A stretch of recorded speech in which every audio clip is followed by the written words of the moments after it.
자, 오늘 이제 사도행전 이야기는 베드로의 이야기로 넘어왔습니다.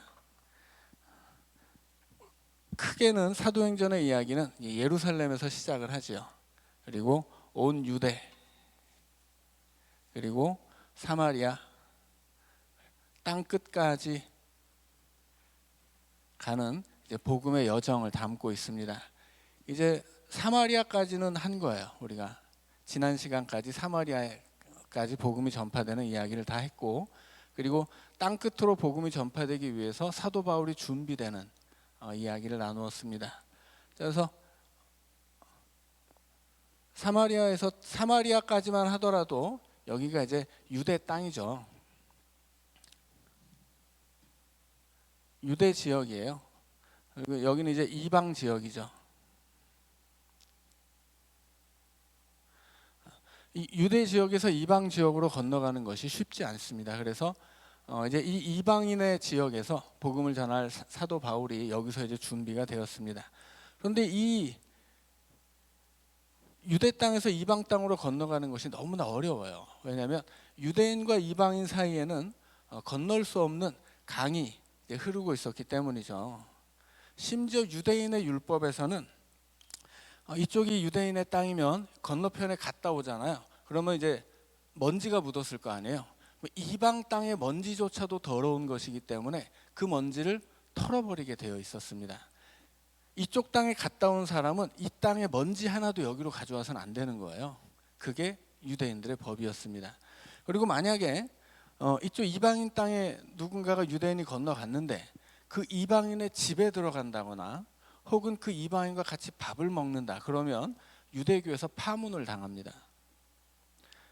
왜냐하면 어떤 누군가의 집에 들어가는 것, 밥을 같이 먹는 것이 그 시대에는 그와 연합하는 것, 하나가 되는 그런 의미를 가지고 있었기 때문에 유대인으로서 이방인의 집에 찾아가거나 그들과 함께 밥을 먹는다는 것은 그 이방인과 하나 되는 것이기 때문에 율법에 의해서 엄격하게 금지되는 것이었습니다.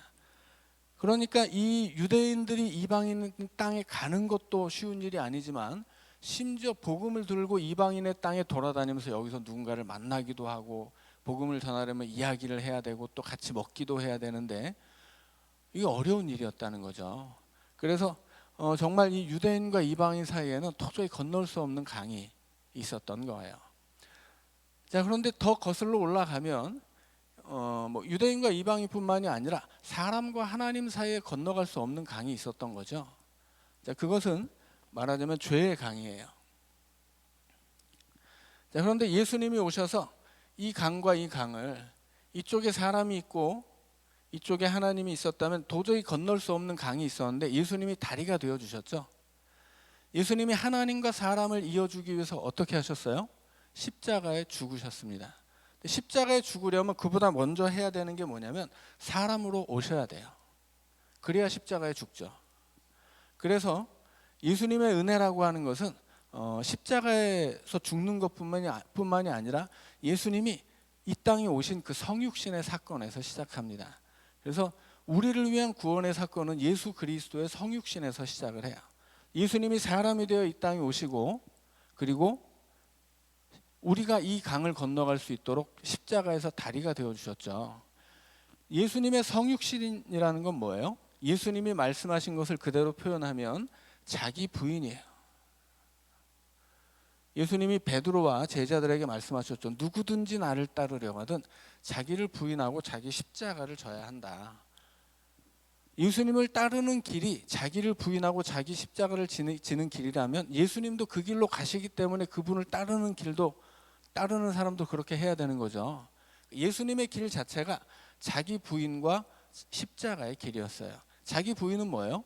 예수님은 빌립보서 2장의 말씀처럼 근본 하나님이시나 자기를 하나님과 동등됨을 취하지 않고 자기를 낮추어서 사람이 되셨어요. 종의 형체를 가지셨죠. 그게 자기 부인이에요. 하나님이 자기를 부인하고 예수의 이름으로 사람이 되어서 이 땅에 오신 거예요. 자기 부인이죠. 그리고 이 땅에 오셔서는 어떻게 하셨습니까? 십자가를 지셨죠.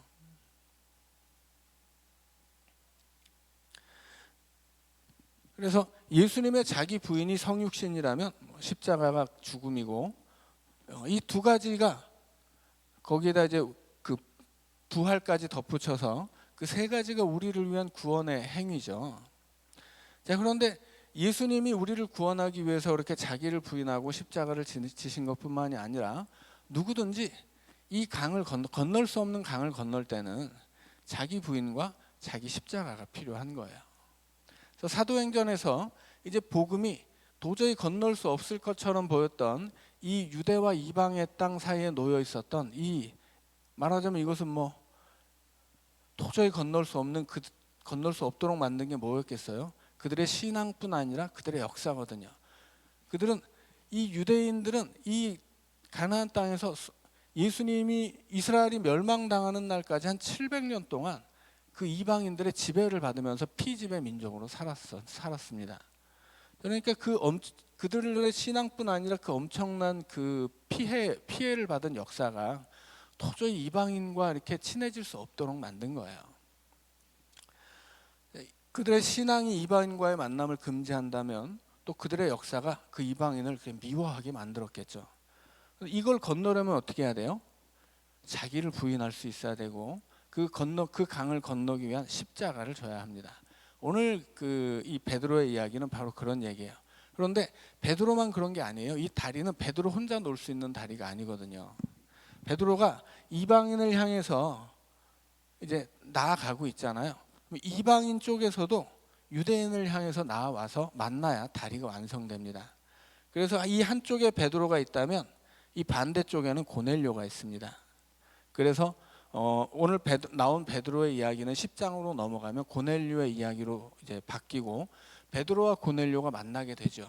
그래서 그 만남 때문에 예루살렘에서 베드로가 이 유대인들을 향해서 하나님은 이방인도 구원하신다, 이것을 선포하게 됩니다.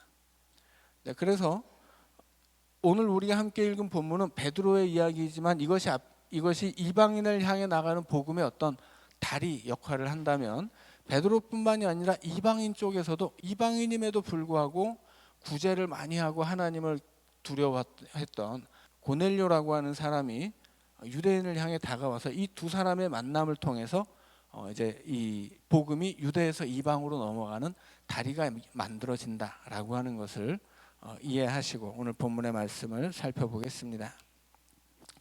자, 베드로가 32절에 보면 사방으로 두루 다녔다고 합니다. 자, 베드로는 예루살렘에 있었는데 예루살렘 교회 지도자였죠. 그런데 예루살렘에만 있지 않고 사방으로 돌아다닙니다. 그런데 뭐 아주 멀리 가진 않아요. 그냥 예루살렘 인근에서 빌립이 사마리아의 복음을 전했더니 다시 그 뒤를 쫓아 사마리아에 가서 안수를 하고 그들을 위해 기도해 주므로 거기 성령이 임하는 사건이 있었죠. 그리고 빌립이 또 사마리아에서 일어나서 급히 예루살렘에서 블레셋 땅 쪽으로 가는 길을 가서 이제 에티오피아 내시를 만나죠. 그리고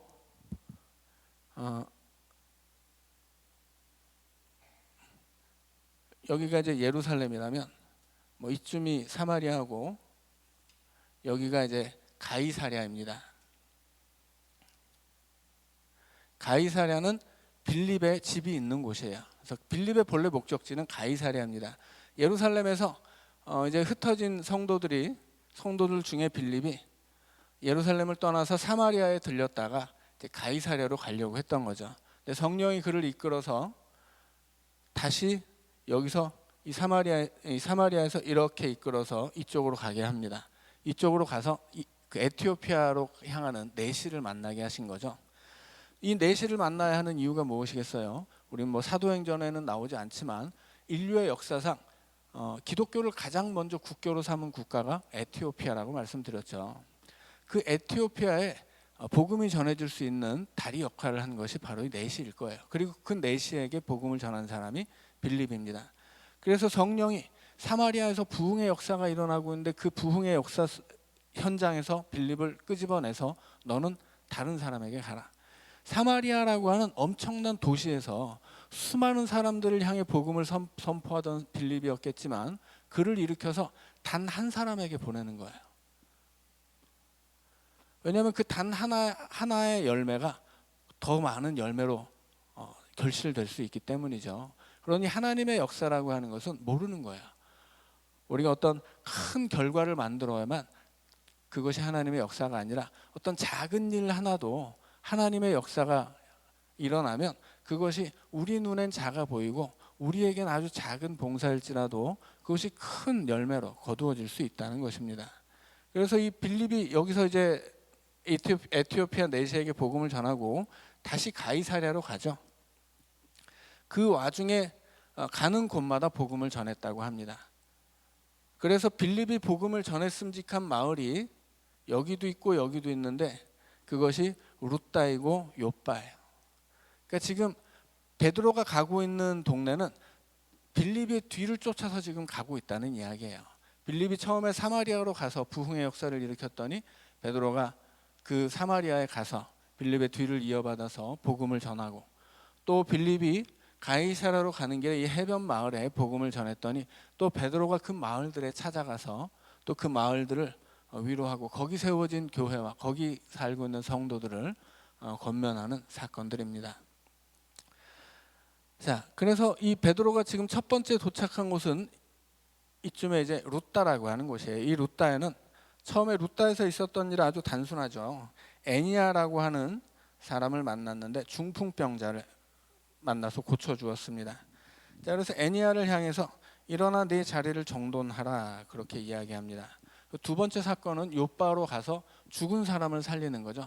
죽은 사람은 다비다였는데 지금 베드로가 일으킨 두 가지 기적이 나오는데 하나는 중풍병자, 하나는 죽은 사람을 살리는 거, 소생시키는 거죠. 자, 이것은 앞에 이 누가가 앞에 전작으로 삼았던 누가복음 또 그 복음서 안에서 예수님이 하셨던 일들이에요. 예수님이 중풍병자도 고치시고 그리고 죽었던 소녀도 일으키시죠. 자, 그래서 오늘 본문에는 다비다야 일어나라 이렇게 되어 있는데 이 말씀을 아람어로 고치면 다비다 굼이에요. 예수님이 마가복음에서 소녀를 일으킬 때 달리다 굼이라고 말씀하셨죠. 한 글자만 틀립니다. 자, 그래서 다비다에 일어나라라고 하는 이야기를 통해서 이 사건은 예수님이 하셨던 사건을 베드로가 그대로 이어받아서 예수님이 일으켰던 그 기적의 사건들을 베드로도 하고 있는 것이구나 이렇게 충분히 추측할 수 있다는 거예요. 그리고 나중으로 더 이제 사도행전의 이야기가 진행되면 사도 바울 역시 똑같은 기적을 일으킵니다. 사도 바울도 베드로가 했던 기적을 반복해서 뭐 정황도 다르고 사람도 다르고 장소도 다르지만 그 근본 취지나 그 기본적인 그 틀은 똑같은 기적들을 베풀어요. 그렇게 이 베드로와 사도 바울을 연관시키고 베드로가 했던 일을 바울도 했다라고 하는 것은 이 두 사도가 하나는 유대 지역에서 일하고 하나는 이방 지역에서 일하지만 둘이 똑같은 예수님이 하셨던 일을 그대로 닮아서 그 예수님을 따라서 행하고 있는 예수 그리스도의 사도다라고 하는 것을 말하기 위함입니다. 자, 먼저는 이제 애니아를 일으키는 사건이 나오죠. 애니아를 일으키는 사건을 예수님이 이 중풍병자를 일으키셨던 사건과 비교해 보면 이 누가복음 5장에 예수님이 중풍병자를 일으키는 사건이 있습니다. 그런데 거기서는 예수님이 네 자리를 정돈하라 이렇게 말씀하지 않으세요. 뭐라고 얘기하시냐면 너의 죄가 사함을 받았다 이렇게 이야기합니다. 그것 때문에 이제 난리가 났죠. 죄를 사하는 권한은 하나님만이 있는데 네가 뭐라고 죄를 사하느냐, 이 바리새파가 예수님을 막 공격한 거야. 그때 예수님 하신 말씀이 뭐냐면 야, 죄를 용서해 준다고 말하는 것과 일어나 걸어가라고 말하는 것 어느 것이 쉽겠느냐 이렇게 물어봅니다. 어떤 게 쉽겠어요? 당연히 일어나 걸으라가 쉬운 거예요. 왜냐하면 일어나 걸으라는 것은 치료행위거든요. 치료행위는 사람도 할 수 있어요. 의사가 하는 거죠. 그런데 네 죄의 용서를 받았다 하는 것은 하나님만 할 수 있는 일입니다. 그러니까 예수님 무엇이 쉽냐? 당연히 용서가 어려운 거예요. 병을 고치는 건 쉬운 것이고, 그럼에도 불구하고 예수님은 그 어려운 걸 했다는 거죠. 왜냐하면 나에게, 인자에게 죄를 사하는 권세가 있다는 것을 알게 하려고 한 것이다 이렇게 말씀하세요. 그래서 예수님은 중풍병자가 있지만 그에게 너 고쳐주겠다, 너 병이 나음을 받아라 이렇게 말씀하지 않으시고 죄의 용서를 하셨단 말이에요.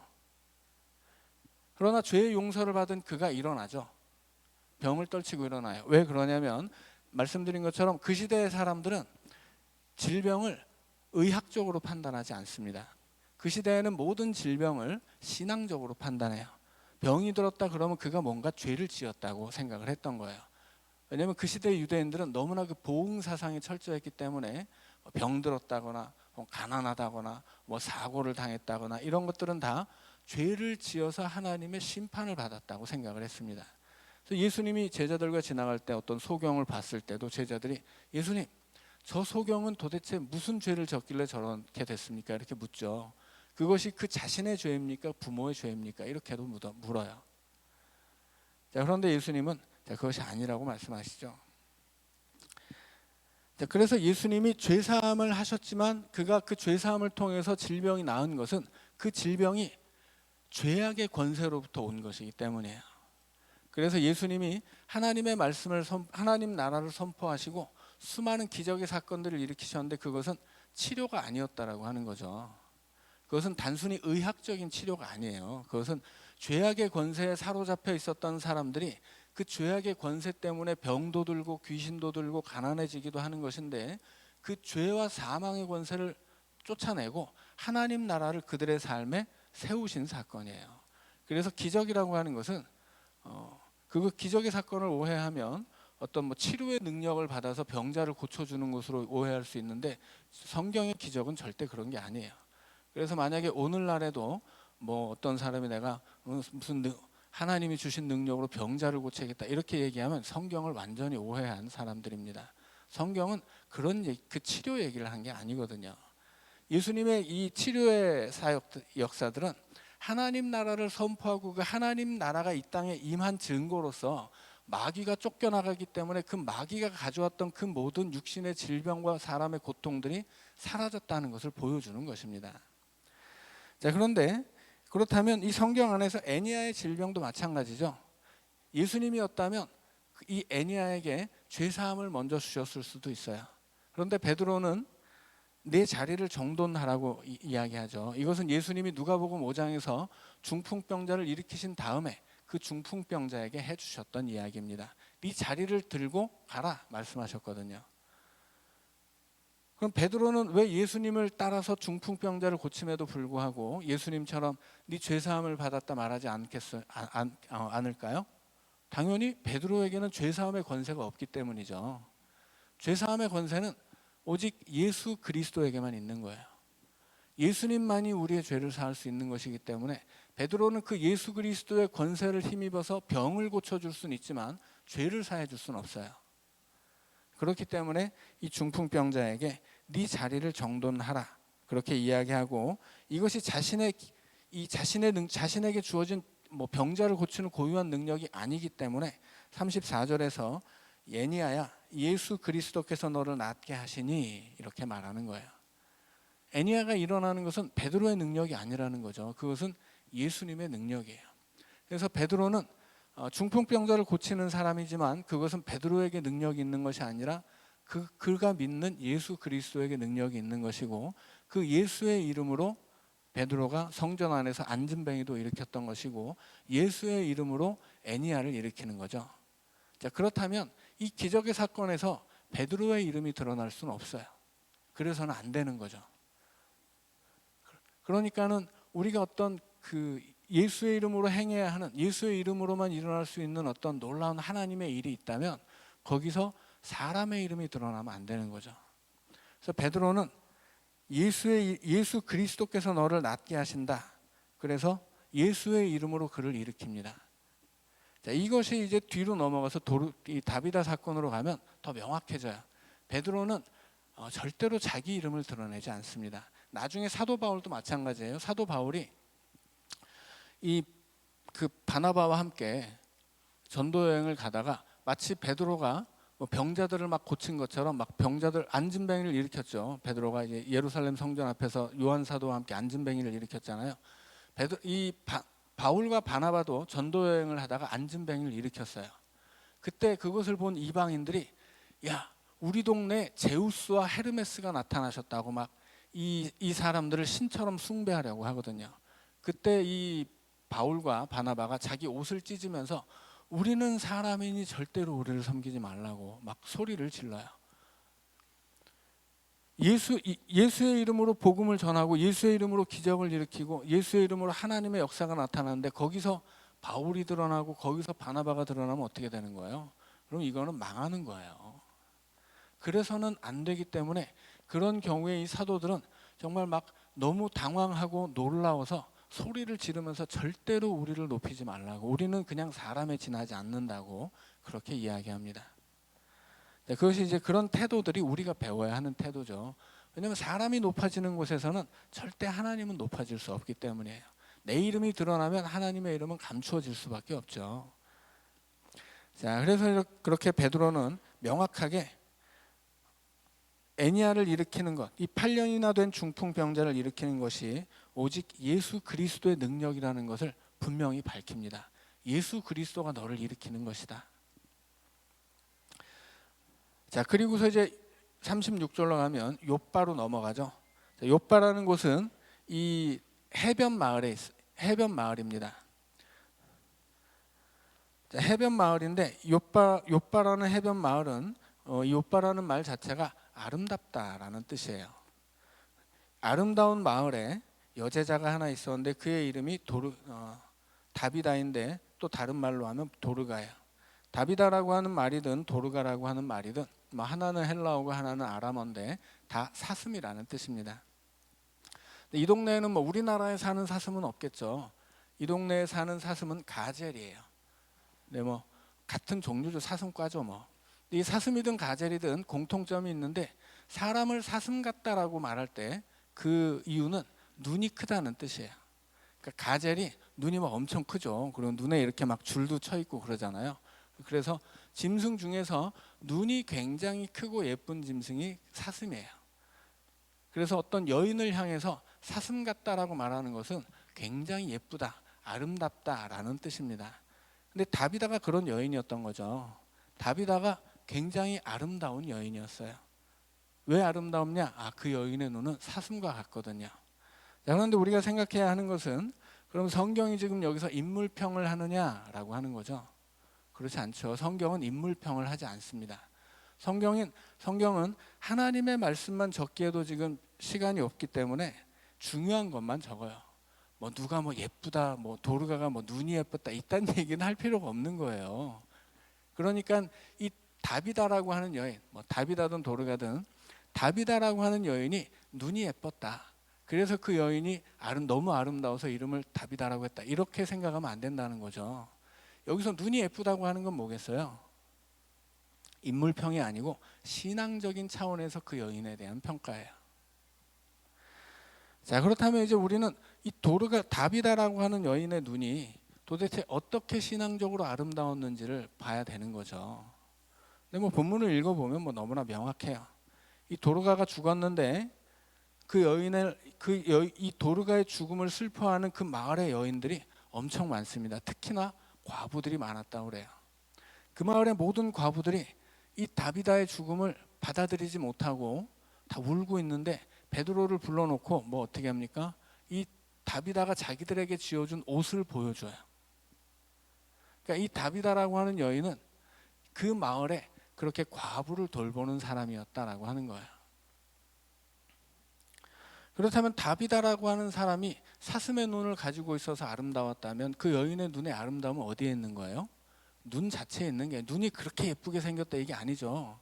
그 여인의 눈이 늘 자기 곁에서 살고 있는 과부들, 그 과부들의 고단한 일상, 그 과부들의 가난한 삶에 머물러 있었다고 하는 거예요. 내 이웃의 가난함을 보고 그 가난함을 외면하지 못하는 눈을 가지고 있었던 여인인 거죠. 그래서 다비다는 아름다운 눈을 가지고 있었던 거예요. 그 여인이 굉장히 얼굴이 막 예뻤다 이렇게 평가를 하는 것이 아니고, 다비다라고 하는 여인은 눈이 아름다운 여인인데 그 눈이 아름다웠던 이유는 뭐예요? 늘 그 옆에 살고 있는 가난한 과부들의 형편을 살피는 눈이었다고 하는 거예요. 자, 그런 눈이 아름다운 눈이라고 하는 거죠. 자, 그래서 이 다비다가 죽었을 때 36절에서 선행과 구제하는 일이 심히 많았다고 합니다. 이 선행과 구제하는 일이 심히 많았다고 하는 것은 10장으로 넘어가면 고넬료에 대한 평가와도 똑같아요. 선행과 구제하는 일이 심이 많았어요. 여기서 심이라고 하는 말이 중요하죠. 그냥 뭐 여유 되는 대로 뭐 이렇게 조금씩 하는 것이 아니라 아주 거기에 목숨을 걸었다는 뜻이에요. 예를 들어서 이제 그 뒤에 나오는 고넬료도 그렇죠. 고넬료라고 하는 사람은 로마의 군대 백부장입니다. 로마의 군인이 로마를 떠나서 유대 땅까지 온 이유가 뭐겠어요? 당연히 돈 벌러 온 겁니다. 그 시대의 군인이라고 하는 것은 가장 명예롭기도 하지만 가장 돈이 되는 직업이었어요. 근데 식민지 나라에 이 지배국의 군대가 와서 하는 일이 뭐겠어요? 다 착취하는 거죠. 예전에 우리나라 일제 강점기에 그 일본 사람들이 한 일이 뭐예요? 다 뺏어가는 거죠. 그 시대에 목포에 항구를 만든 이유가 뭐예요? 우리나라에 길을 만든 이유가 뭐예요? 착취하기 위해서예요. 그러니까 식민지 군대가 이 지배국의 군대가 식민지에 와서 행하는 일이라고 하는 것은 착취하는 거예요. 거기 온 군인들은 명예를 위해서 오는 게 아니죠. 약한 나라에 와서 무슨 명예를 얻겠어요? 강한 나라와 붙어야 군인으로서의 명예를 얻는 거죠. 약한 나라에 오는 이유는 돈으로 벌러 오는 거예요.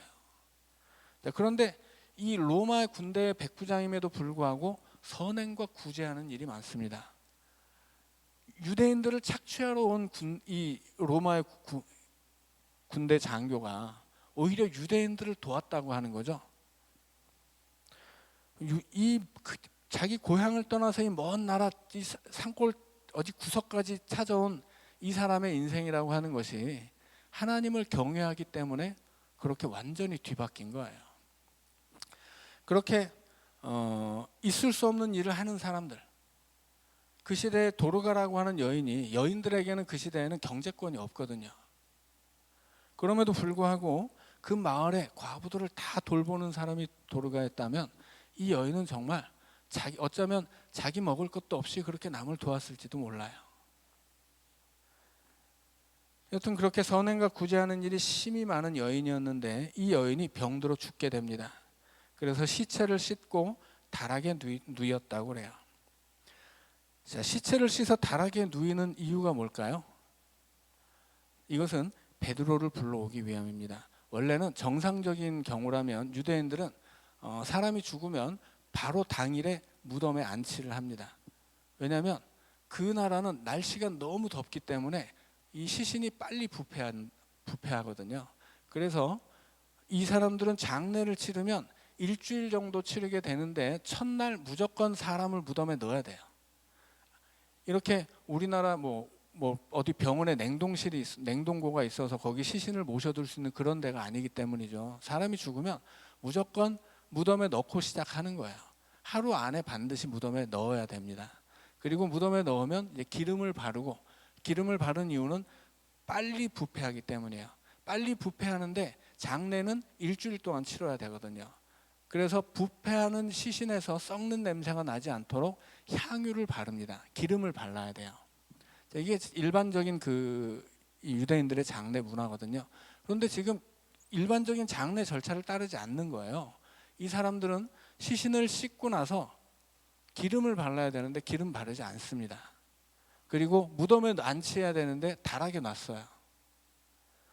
이것은 이 다비다라는 여인의 죽음을 인정하지 못하겠다고 하는 뜻이에요. 그래서 옆에 마을 룻다에 베드로가 와 있다는 이야기를 듣고 얼른 사람을 보내서 그를 데려오자. 그리고 사람들이 두 사람이 가서 지체하지 말고 우리에게 와달라고 그렇게 간청을 하죠. 특별히 시신을 씻어서 다락에 누인 이유는 또 따로 있어요. 구약을 보면 이스라엘 우리도 잘 알지만 이스라엘 민족에게는 특히나 유명한 선지자가 엘리야예요. 그리고 그의 제자 엘리사도 있죠. 이 두 사람이 동일하게 죽은 사람을 살리는 기적을 일으킵니다. 어디에서 일으키냐면 다락에서 일으켜요. 엘리야도 그렇고 엘리사도 마찬가지예요. 그래서 이 두 사람이 그 어떤 과부들의 그 공궤를 받는데 그 과부들의 집에 다락이 있어요. 유대인들의 집에는 항상 다 다락인데 이게 헬라어로는 카탈루마예요. 예수님도 예수님이 이제 태어나셨을 때 여관에 빈 방이 없었다 이야기하죠. 그 빈 방이 없었다라고 할 때 그 빈 방이 헬라어로 카탈루마거든요. 그것은 실제로는 여관이 아니고 이 유대인들은 그 우리로 치자면 사랑방이에요. 그러니까 유대인들은 어느 집에든 손님 맞이 사랑방이 있습니다. 그것을 카탈루마라고 하는데 그 카탈루마를 엘리야와 엘리사에게 과부들이 다 제공을 했던 거예요. 그리고 예수님은 그 카탈루마가 없었던 거죠. 카탈루마에 들어갈 수도 있었겠지만 마리아는 아기를 출산해야 되잖아요. 그러니까 아기를 출산해야 될 때 중요한 것은 격리죠. 그러니까 손님 방에 자리가 있어도 다른 사람이 있으면 안 되는 거예요. 그래서 자리가 없으니 이제 외양간으로 가서 아기를 낳은 거죠. 자, 이 엘리야와 엘리사가 자기를 돕던 과부들의 아들이 죽었을 때 그 죽은 아들을 살리는 사건들이 공통적으로 있었습니다. 그리고 그때 그 죽은 아들을 살리는 장소가 바로 다락이에요. 카탈루마. 그래서 이 과부들, 그 다비다가 죽었을 때 그 마을의 과부들이 우리는 절대 다비다를 이렇게 보낼 수는 없다. 그래서 다비다를 씻기고 기름을 바르지 않고 그대로 다락에 올려놨어요. 엘리야와 엘리사가 그 과부의 자식을 살렸던 장소에 올려놓고 빨리 가서 베드로를 불러와라 이거죠. 왜냐하면 베드로 사도가 그렇게 많은 기적을 일으키기도 했거니와 이제 이 베드로 사도에게 이 앞에서 지금 베드로가 예수님이 했던 기적을 일으키는 것처럼 이 베드로는 구약 시대에 그 위대한 선지자였던 엘리야와 엘리사가 했던 기적도 일으킬 수 있으리라고 믿었던 거예요. 그래서 베드로를 불러오게 하고 이제 베드로가 얼른 지체하지 않고 달려온 거죠. 자, 그래서 39절에 보면 이제 그들과 함께 가서 이제 그 욥바에 이르렀습니다. 그리고 그들이 데리고 다락방에 올라가니 모든 과부가 베드로 곁에 서서 울며 도르가가 그들과 함께 있을 때 지은 속옷과 겉옷을 다 내보였다고 합니다. 이 과부들이 그 마을 과부들이 다 모인 거예요. 왜냐하면 도르가가 맨날 자기들 그 옷을 지어주었기 때문이죠. 옷이라고 하는 것은 요즘에는 뭐 굉장히 뭐 이렇게 저렴한 것도 많지만 이 시대의 옷은 재산이었어요. 그래서 율법에 의해서 겉옷은 담보를 잡을 수 있지만 속옷은 담보를 잡았더라도 당일에 다시 돌려주어야 돼요. 왜냐하면 그 속옷이 없으면 그 속옷은 이불의 역할도 하는 것이거든요. 그런데 거꾸로 생각해 보면 그 옷이 돈을 빌리는 담보가 될 수 있다는 뜻이거든요. 그래서 그 시대에는 천이 굉장히 귀했기 때문에 그 옷도 하나의 큰 재산이었습니다. 그래서 옷이 있으면 그걸 담보로 돈도 빌릴 수 있었던 거예요. 자, 그런데 과부들은 어때요? 과부들은 그만한 능력이 없죠. 그 시대 이스라엘에서 과부는 아무런 사회 활동의 기회가 주어지지 않습니다. 전혀 주어질 수가 없어요. 할 수 있는 거라고는 추수 때 밭에 가서 그 밭 주인이 흘려놓은 곡식을 주워오는 것, 이 정도가 제일 큰 경제 활동이고, 아니면 뭐 이렇게 어떤 부잣집 삭바느질을 한다거나, 옛날에 우리나라도 그랬죠. 삭바느질 같은 거 가난한 집에서 많이 했잖아요. 똑같았어요. 근데 우리나라보다 훨씬 더 경제 활동의 기회가 주어지지 않았습니다. 그래서 과부라고 하는 것은 가난한 사람의 대표였어요. 구약 성경에서 고아, 과부, 나그네 이 사람들을 도와야 된다고 줄기차게 이야기하는 것은 이 사람들이 다 가난을 상징하는 사람들이었기 때문입니다. 그래서 그 마을의 과부들은 가장 가난한 사람들이고 옷을 입고 다니기 어려운 사람들이에요. 그런데 옷을 입어야 되죠. 그래서 가난하니까 좋은 옷은 못 입고 그냥 넝마 같은 옷이라도 얻어 입어야 되는 거예요. 벗고 다닐 수는 없으니까. 그러니 더 비참하죠. 다 같이 벗고 다니면 차라리 좋을 텐데 어떻게든 옷을 입어야 되는데 옷이라는 것은 큰 재산이고 과부들은 너무 가난하니까 허름한 것, 찢어진 것, 기운 것, 뭐 남이 입다 버린 것 뭐라도 몸에 걸쳐야 되는 거예요. 그러니 그것을 입을 때 얼마나 비참했겠어요. 근데 이 다비다라는 여인이 그 가난한 과부들의 사정을 살피고 그들에게 옷을 지어서 입히게 했던 사람인 거죠. 그래서 그 다비다에게 받았던 옷, 그것을 울면서 베드로에게 보여주었다고 합니다. 그러니까 이 여인들은 뭐 다비다를 살려내라 이렇게 말하지 않아요. 그런데 말하자면 이 사람들은 침묵의 시위를 하고 있는 거예요. 다비다를 살려내라고. 사람이 죽었으면 당연히 무덤에 안치해야 되는데 그냥 씻어서 다락에 올려놨죠. 기름을 발라야 되는데 기름 안 발라요. 우리는 안 죽을 것을 믿는다 그런 거예요. 이 시신이 안 썩을 것을 믿는다 뭐 그런 방식인 거죠. 당연히 그 나라는 시신이 빨리 썩기 때문에 무덤에 넣어야 되는데 시신에 기름도 바르지 않고 씻어만 놓고 다락에 올려둔 거예요. 그리고 하나님의 역사를 기다리는 거죠. 베드로가 왔는데 아무 소리 하지 않아요. 그냥 울면서 다비다가 우리에게 지어준 옷을 보여주면서 이게 다비다입니다 이렇게 보여준 거예요. 자, 다비다라고 하는 여인이 어떻게 살았는지 모르죠 우리가. 그러나 그 여인의 삶을 드러내는 것 가장 중요한 것 그게 뭐예요? 그 여인, 그 다비다가 지어서 입힌 그 많은 여자들이 입고 있었던 옷이죠. 그게 다비다라고 하는 여인의 그 삶의 열매이고 그가 가지고 있었던 믿음의 증거예요. 자, 그래서 이 다비다를 보낼 수 없었던 여인들이 침묵으로 시위하는 거야. 우리는 이 다비다를 보낼 수 없다. 그러니 죽어서는 안 된다. 그냥 씻어만 놓고 다락에 올려놓고 베드로를 불러옵니다. 그리고 울면서 그냥 보여만 주는 거예요. 그래서 어떻게 합니까? 베드로가 살려내야죠. 그래서 베드로가 무릎을 꿇고 기도하죠. 자, 무릎을 꿇고 기도했다라고 하는 것은 애니야를 일으킬 때 예수 그리스도께서 너를 낫게 하신다 말한 것과 똑같아요. 이 능력이 중풍병자를 일으키건 죽은 사람을 다시 소생시키건 이 능력이 베드로 자신의 능력이 아니라고 하는 거예요. 베드로가 기도하는 건 뭐예요? 예수님의 이름으로 하죠.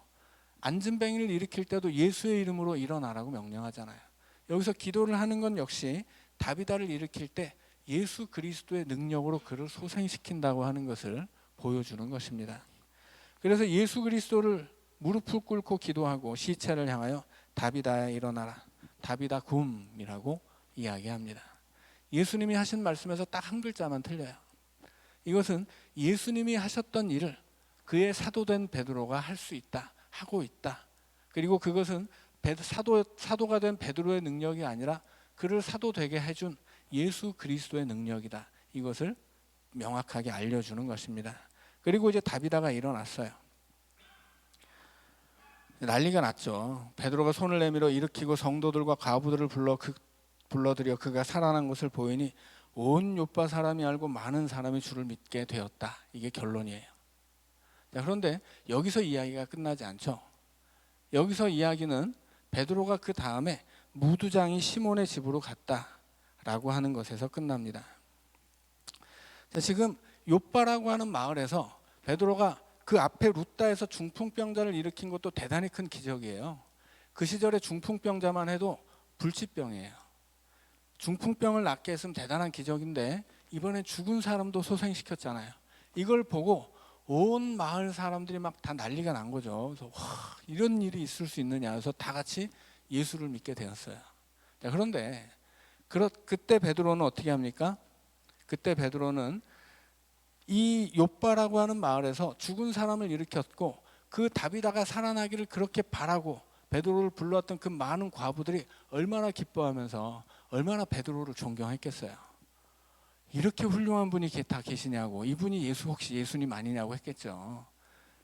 그랬기 때문에 베드로는 무두장이 시몬의 집으로 갑니다. 자, 베드로가 요빠에 여러 날 있었는데 요빠 사람들은 어떤 마음이었겠어요? 특히나 이 과부들은 다비다는 말할 것도 없죠. 자기 집에서 정말 날마다 가장 좋은 것으로 대접하고 좋은 선물도 드리고 온 마을을 돌면서 막 박수도 받고 이렇게 존경을 표시하고 싶었겠죠. 그런데 그때 베드로는 무두장이 시몬의 집으로 가서 머물렀다고 합니다. 무두장이라고 하는 것은 우리로 치자면 갓밭이에요. 무두장이는 무두질을 하는 불가촉 천민입니다. 무두질은 뭐예요? 가죽을 다듬는 거예요. 가죽을.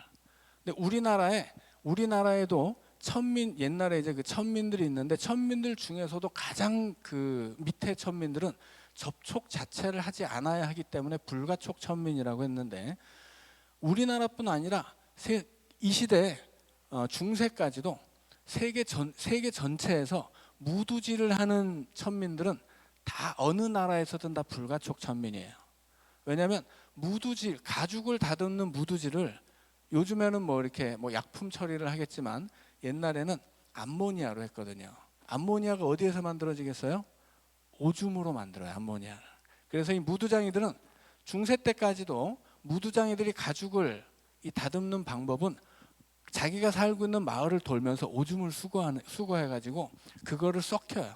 그 썩혀가지고 암모니아를 만들어서 거기에 가죽을 담궈서 무두질을 해가지고 가죽을 부드럽게 만들었습니다. 그러면 어떻게 되겠어요? 냄새가 뭐 장난 아니죠. 오줌을 썩힌 냄새와 거기에 가죽을 썩히는 냄새가 섞여 들어가면 이게 뭐 가까이 가라고 해도 못 가는 사람이 되는 거예요. 그래서 이 무두장이들은 마을도 따로 살았습니다. 그래서 그 마을을 무두장이들의 마을이 따로 있는데 그 마을을 벗어나려면 관청의 허락을 받아야 돼요. 왜냐하면 불가촉 천민들이기 때문이고 그들은 이미 자기 이 몸에 그 가죽 썩는 냄새가 배어 있어서 어디를 가든 사람들이 코를 막고 그걸 거부하기 때문이에요. 그런데 베드로가 그 무두장이 집으로 갔다는 거예요. 그 시대 뭐 유대인뿐 아니라 이방인들조차도 다 배관시하고 가장 천하게 여기는 무두장의 마을로, 그 마을로 들어가서 무두장의 집에서 기거했다고 하는 거죠. 그럼 어떻게 되겠습니까? 아무도 못 찾아와요. 베드로를 만나서 감사를 표시하고 싶은 사람들, 베드로를 어떻게든 막 존경한다고 칭찬해주고 싶은 사람들 아무도 못 만나는 거예요. 아무도 안 만나려고 숨은 거죠. 왜 그랬겠어요? 자기가 높아지면 안 되기 때문입니다. 베드로는 그렇게 무두장이 시몬의 집으로 자기를 낮춘 거예요. 그래야 온전히 예수 그리스도의 능력이, 그 이름이 드러나기 때문입니다. 그렇게 자기를 낮추는 베드로를 통해서 똑같이 자기를 낮추었던 이제 고넬료와 베드로가 만남으로써 복음은 이방 땅으로 전파되게 됩니다. 자, 그래서 이제 다음 시간에는 고넬료가 어떻게 이 복음의 다리가 되었는지를 배울 텐데, 이 베드로의 이야기와 고넬료의 이야기에서 똑같이 강조되고 있는 것은 그들의 태도예요. 자기를 낮추고 자기를 감추고 그렇게 겸손해진 그들의 태도, 그런 태도를 가진 두 사람이 만나서 복음이 유대 땅에서 이방 땅으로 건너갈 수 있었다. 이 얘기를 우리에게 들려주고 있는 것입니다. 여기까지 하고 마치겠습니다. 기도합니다.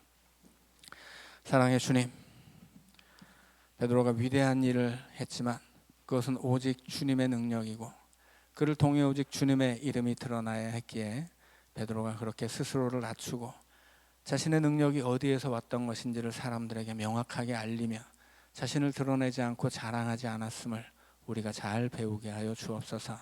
오늘 우리도 이 땅을 살면서 나를 높이고 자랑하는 그곳에 예수의 이름은 없다는 것을 기억하게 하시고 우리를 낮추어 하나님의 영광을 드러내는 하늘의 백성으로만 살게 하여 주옵소서. 예수님 이름으로 기도하옵나이다. 아멘.